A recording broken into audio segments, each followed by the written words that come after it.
ঠিক মতো শেখকে শোনাতে পারি, এক্ষেত্রে উৎসাহকে হারায়, শেখ হারায়, স্টুডেন্টও হারায়, ঠিক না? তো প্রথমে আমাদেরকে বুঝতে হবে যে ইলম আমাদেরকে পথ দেখাবে, রাস্তা দেখায়, আর আমল আমাকে ওই পথের বিশ্বাসযোগ্যতা তৈরি করে। ইলম আমাকে কি দেখায়? পথ দেখায়, রাস্তা দেখায়, আর আমল বিশ্বাসযোগ্যতা তৈরি করে। তৃতীয় যে বিষয়টা নিয়ে আজকে মূল আলোচনা, সেটা হচ্ছে যে দাওয়াত দিনকে সমাজে জীবন্ত রাখে, দিনকে সমাজে জীবন্ত রাখে। এই তিনটার মোরাল হিস্ট্রি হচ্ছে যে ইলম আমল থাকলেও যদি সমাজে দাওয়াত না থাকে, তাহলে দিন ব্যক্তি কেন্দ্রিক হয়ে যায়। দিন কি হয়? ব্যক্তি কেন্দ্রিক, শুধু নিজে নিজে আমল করার মতো হয়। আর এটার অভাব আমি বর্তমানে আমি দেশে গিয়ে ফিল করছি। আমরা যারা আহলে হাদিস তারাই মাহফিলে আই, আমাদের মাহফিলে বাইরে লোক আয় না। হ্যাঁ, আমরা যারা মোটামুটি দিন শিখছি তারাও ইসলামী জলসা, ইসলামী মাহফিলে নতুন কোনো দিনই ভাই, নতুন কোনো মানুষকে নিয়ে আসতে আমরা পারছি না। এবং যারা আমরা মোটামুটি সহি আকীদা, সহি মানহাজ বুঝছি, তাদেরকে নিয়ে আসানো আমাদের জন্য কঠিন হয়ে গেছে, অন্যদেরকে দূর কিবা। যে এই যে একটা ধারাবাহিকতার বিপরীত মুখী চলাফেরা, দেখা যাচ্ছে যে যারা আবেগ নিয়ে, উৎসাহ নিয়ে কিছুদিন দাওয়াতে কাজ করছে, তারা হারিয়ে গেছে। সমাজের মধ্যে দাওয়ার কোনো প্রভাব বিস্তার হচ্ছে না। তো সেক্ষেত্রে আমাদের যেই জিনিসগুলি শরিয়ায় ভিত্তিক, আল্লাহ তাআলা বলছেন যে ওয়া'বুদ রাব্বাকা হাত্তা ইয়াতিয়াকাল ইয়াকিন, তুমি তোমার রবের ইবাদত বন্দেগী করো কতক্ষণ পর্যন্ত? ইয়াকিন না আসা পর্যন্ত। ইয়াকিন কি? মৃত্যু, আপনারা সবাই জানেন। তো দাওয়া ইবাদতের অন্তর্ভুক্ত। আমরা দাওয়াকে পার্ট টাইম জব হিসেবে নিয়ে নিচ্ছি, এই জন্য আমাদের ধারাবাহিকতা নাই। শুক্রবারে সেন্টারে আসি, দুঃখজনক হলে সত্য, শেখ যে পড়াগুলি আমাদেরকে দেয়, এক সপ্তাহ দেখি না। আবার একদিন আগে মন চাইলে একটু খুলি, আবার সব সময় হয় না।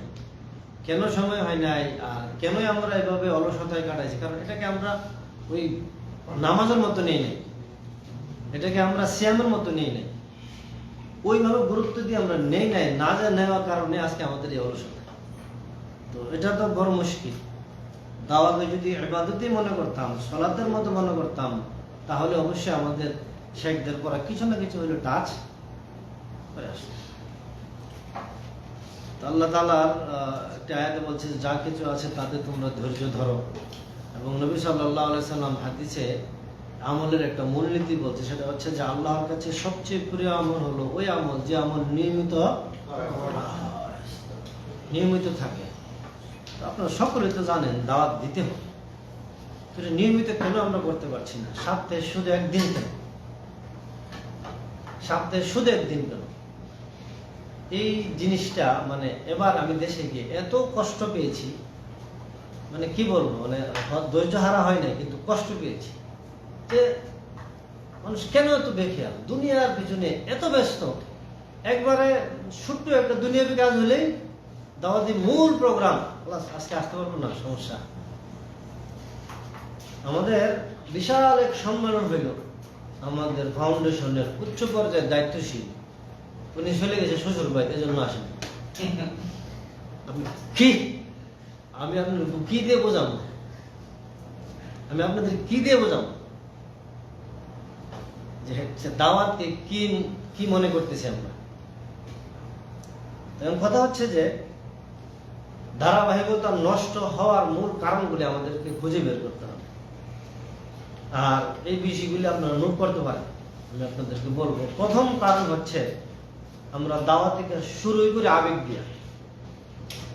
আবেগ দিয়ে দাওয়াতি কাজ শুরু করি, আর কোনো পরিকল্পনাহীন ভাবে, পরিকল্পনা ছাড়া। আমাদের ভবিষ্যৎ কোনো পরিকল্পনা নাই, আমাদের কোনো প্ল্যান নাই। দাওয়াতি কাজের মাধ্যমে আমার ফোকাসটা কি হবে, আমি কি করবো, কত দূর পর্যন্ত যাব, এ ধরনের কোনো প্ল্যান না থাকার কারণে, শুধু আবেগ থাকার কারণে একটা সময় আবেগ স্থিমিত হয়, আমার দাওয়াতি কাজ বন্ধ হয়েছে। দাওয়াতি কাজ বন্ধ হয়েছে। দ্বিতীয়ত হচ্ছে যে আরে অনেক কাজ ভাবা, একদিনে সব হেদায়েত করে নেবো, মসজিদের হুজুরে বললে দিনেও দিয়ে নেবো গেছিটা, আজকে হুজুর হেদায়েত করলে সব হেদায়েত। এই যে চিন্তা চেতনা, এগুলি আপনাকে আমাকে কি করে? অনুৎসাহিত করে। কিভাবে অনুৎসাহিত করবো? আপনি হুজুরের কাছে গেলেন, হুজুর দুই ধমক দিয়ে আপনার সুযোগ হয়ে যাবে, 2-3টা পয়েন্ট বলে দেবে, আপনি মুখ বন্ধ। তখন আমি হুজুর জামানা বন্ধ হন, বুঝছি এই দাওয়াতি কাজ দরকার। কি করতে হবে? অল্প কাজকে মূল্যায়ন করতে হবে, অবমূল্যায়ন করা যাবে না। যেখানে যে ওষুধ দিতে হবে সেটা আগে বুঝতে হবে নিজে, যে আমি আসলে কোথায় থেকে শুরু করব, কখন থেকে শুরু করব, কার কাছে কিভাবে শুরু করব। এই দাওয়াতি টুলস গুলো যদি আপনার না থাকে, আপনি অবশ্যই দাওয়ার ক্ষেত্রে হয় ফিতনার কারণ হবে, না হয় দাওয়াত থেকে আপনাকে একদিনের সরে। আমাদের সবচেয়ে বেশি যেটা আমরা এখন উপলব্ধি করতে পারতেছি সেটা হচ্ছে ব্যক্তি কেন্দ্রিক দাওয়াত এখন নাই, যেটা আমি নিজেও উপলব্ধি করি। একসময় আমরা যেখানে যেতাম, 1-2 দাওয়াতি কাজ কথাবার্তা বলতাম, এখন বসলে ওই আমি যাবি শুরু করে দিই। হ্যাঁ, দ্বিতীয় যে নতুন ভাইদের সাথে আমাদের কথোপকথন হয় না, ঘরে বসে হোক, বাইরে কোনো জায়গায় হোক, অথবা কোনো জায়গায় গিয়ে হোক, কোনো বাসায় গিয়ে হোক, এগুলো একসময় আমি নিজেও করতাম। এখন এটা দেখতেছি যে পরিবেশটা কি নাই। আমাদেরকে অবশ্যই ব্যক্তিকেন্দ্রিক দাওয়াতি কাজে এগিয়ে আসতে হবে, ব্যক্তিকেন্দ্রিক দাওয়াত দিতে হবে। টিম ওয়ার্কের অভাব, পরিকল্পনাহীন ভাবে আমরা কাজ করি। যদিও আলহামদুলিল্লাহ সুম্মা আলহামদুলিল্লাহ আমাদের কিলু তালাতাস ইসলামিক সেন্টার একটা সুন্দর পরিকল্পিত ভাবে শৃঙ্খলা সিলেবাস ভিত্তিক আমাদেরকে গাইড করে আসতেছে, যেটা অনেক ইসলামিক সেন্টারের মধ্যে আমরা পাই না। কিন্তু আমাদের নিজেদেরকে এরকম প্ল্যান তৈরি করতে হবে, টিম ওয়ার্ক তৈরি করতে হবে। সেন্টার আপনাকে হয়তো ফর্মুলা দিয়ে দিচ্ছে, কিছু গাইড দিয়ে দিচ্ছে, কিন্তু সেন্টার তো এমন ক্ষমতা নয় যে প্রত্যেক এরিয়া গিয়ে বসে থাকবে। আপনার এলাকাতে হয়তো কয়েকজন আছে, আপনি তো ওইভাবে টিম ওয়ার্ক করতেছেন না, আপনার করতে হবে। সেন্টারের ছাত্র যেমন বৃদ্ধি পাবে, পাশাপাশি আপনার দাওয়ার গতি, দাওয়ার দায়িত্বশীল ধারাবাহিকতা বজায় থাকবে। আর সবচেয়ে বড় আমাদের শত্রু হচ্ছে যে শয়তানের অপকৌশল। পরে করবো না, পরে করবো, এই মানসিকতা আমাদের চট করে চলে আসে। আর এখন এটা মানে অহরহ বিষয় না, এটা এখন সবার কাছে আম ভাবে, জেনারেল ভাবে নিয়ে নিছে। অসুবিধা নেই, কয়েকজন গেলেই হলো, কয়েকজন গেলে চলবে। এগুলি কেন আসে? কেন আমরা নবীদের যে দাওয়ার মূল বৈশিষ্ট্য এটা বুঝি না। আমি বইটা পড়তেছি দাওয়ার মূলনীতি, এই বইটার মধ্যে একটা ঘটনা আমার খুব ভালো লাগছে। বলতেছি, দেখবেন যে যতই নবী রাসূলদের ঘটনা বর্ণনা করা হয়েছে, ব্যক্তি জীবন কম উল্লেখ করে দাওয়াতি জীবন কিভাবে দাওয়াত দিয়েছেন, কিভাবে সমস্যার সম্মুখীন হয়েছেন, কিভাবে দাওয়াতের ক্ষেত্রে নিজের ধারাবাহিকতা বজায় রেখেছেন, এগুলি উল্লেখ আছে। তো এগুলিকে আমাদের শিক্ষার কারণ না? নবী নূহ আলাইহিস সালাম 950 বছর দিন রাত, তার মানে কি দিন রাত বোঝেন কি? অনর্গল, কোনো কি নাই, বিরতিহীন ভাবে উনি দাওয়াত দিয়েছেন। তো আমরা এক সপ্তাহ জীবন আইন না, পরে এক সপ্তাহ আইলে এক সপ্তাহ আইন না, তো এটা বিরতিহীন হইল। হ্যাঁ, তারপরে এই সপ্তাহের মাঝখানে আপনার কোনো দাওয়াতি ভূমিকা নেই। দাওয়াতি ভূমিকা আছে, যারা আছে করবেন যে আমার আছে। হ্যাঁ, তো অনেকে আমার ঠেলা করে দিতেছেন। অনেকে আলহামদুলিল্লাহ করে, অনেকে কি করে না, শুক্রবার আসায় বয়ে থাকে না, নিজেকে গড়ে তুলতে হবে। অনেকে তো আমাদের আলেমানরা বলে যে নিজেকে সমাজের জন্য বোঝা বানায় না, প্রোডাক্টিভ করেন। তো দাওয়ার জন্য, দাওয়া হচ্ছে নবীদের কাজ, নবীরা আসবে না, এবং নবী শেষ নবীর উম্মত আমরা। তো আমরা যার যতটুকু ইলম আছে সে অনুযায়ী আমরা দায়িত্বশীল না?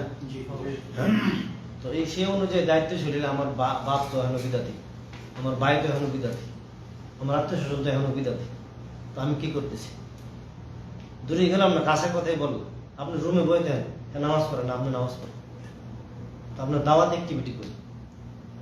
আপনার মধ্যে যে একটা প্রভাব বিস্তারকারী ভূমিকা থাকবে, আপনি চলতে ফিরতে উঠতে বসতে যে আপনি যে একটা মেসেজ বহন করবেন, এটা করবেন। আপনি কি মেসেজ বহন করতেছেন? তো এগুলির জন্য কি থাকতে হবে? নবীদের জীবনের বেশি বেশি পড়া, সে অনুযায়ী নিজেকে গড়ে তোলা, এবং মানুষকে বারবার আহ্বান করা, ক্লান্তি অলসতা থাকা সত্ত্বেও থেমে না যাওয়া, এগুলো হচ্ছে যে বৈশিষ্ট্য। ফল আমাদের দায়িত্ব না, এটা আগে মনে রাখতে হবে। অনেক সময় আর হেদায়ত না, বহুত দেখছি, হ্যাঁ হেদায়ত হতো না। বাপরে বাপরে, বছর উপর মাসের উপর মাস দায়িত্ব কারণ উল্টা আমার পরে হ্যাঁ জানার দরকার নেই। আপনি রেজাল্ট আশা করেন, আপনি কিসের আশা করবেন? আপনি আশা করবেন আমার দায়িত্ব পালন হয়েছে কিনা।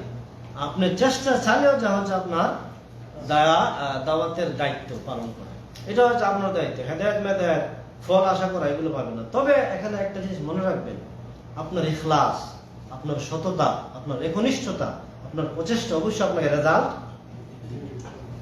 রেজাল্ট দিবে। এটা মনে করেন না যে আপনি অনেক দিন দাওয়াতি কাজ করছেন কিন্তু রেজাল্ট আসে না, এটা আসবে, রেজাল্ট আসবে।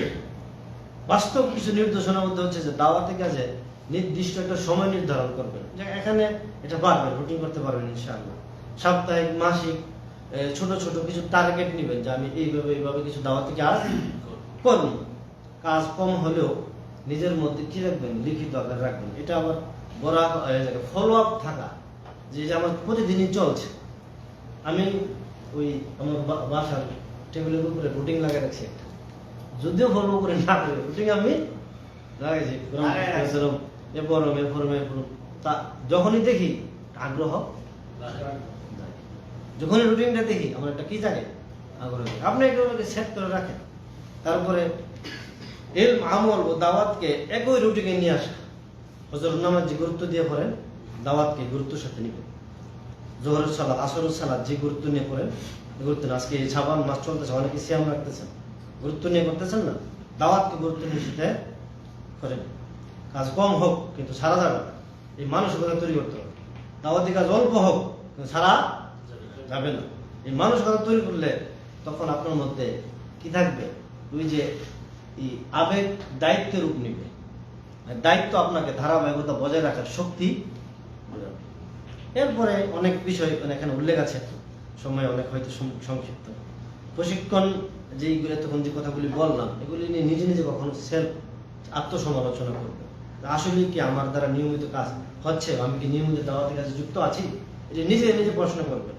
কতদিন পর পর আমি দাওয়াতি কাজ করি, কতদিন পর পর আমি দাওয়াতি কাজ করি, আমার দ্বারা আমার দাওয়াত থেমে গেলে কারা প্রভাবিত হবে, কারা খুশি হবে।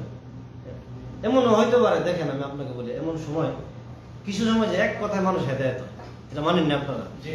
এক শব্দ এক কথায় মানুষ হেদায়েত হয়েছে। তাকে বছর বছর চেষ্টা করলে হেদায়েত হয়। তারপর আপনার পাশের রুমের মানুষ অনেক আছে, তাকে যদি একটা কথা যদি আপনি ভিতরে গেঁথে দিতে পারেন, তাহলে হেদায়েত হওয়ার সম্ভাবনা আছে।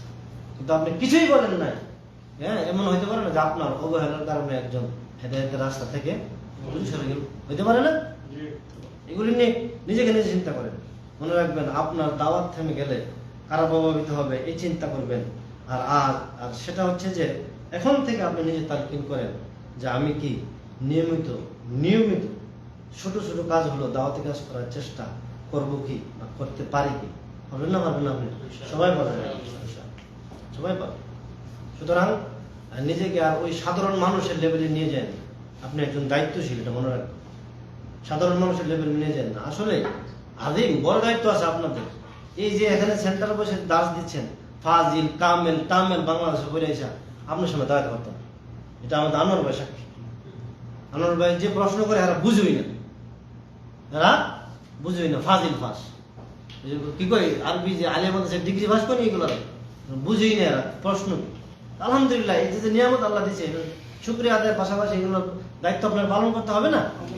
এই যে আমাদের যে সেন্টারের মেহনত, তাদের মেহনতের আউটপুট কি, আউটপুট অবশ্যই আমাদেরকে দিতে হবে। আল্লাহ তাআলা আমাদের সকলকে তৌফিক দান করুন। আমিন।